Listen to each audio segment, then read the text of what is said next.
उन्हाळा सुरू झाला की उन्हाळं काम केल्याशिवाय मनाला समाधान लागत नाही. मग त्यात घरात कितीही अडचण असो. आता फराळीचे पदार्थ आहेत, परत कोरडे आहेत, पापड्या आहेत. सध्या तर गच्चीवर एवढा पसारा आहे, बांधकाम चालू असल्यामुळं कुठंच जागा नाही. तरीही सारखं रुकरुक राहून चालली की यावर्षी काहीच उन्हाळं काम केलं नाही. मग काय, थोडं का होईना फराळीचे पदार्थ तरी करावेत म्हणून मी अगदी बटाटे आणले आणि त्याचे चिप्स किंवा मग चकल्या असं काहीतरी पदार्थ करायचं ठरवलं.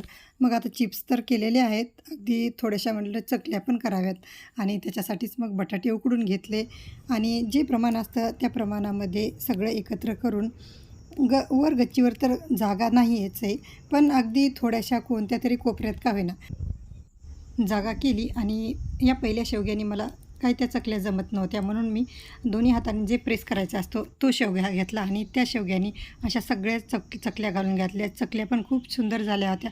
याचा संपूर्ण व्हिडिओ पाहिजे असला तर कमेंट करा. भेटूयात पुढच्या ब्लॉगमध्ये.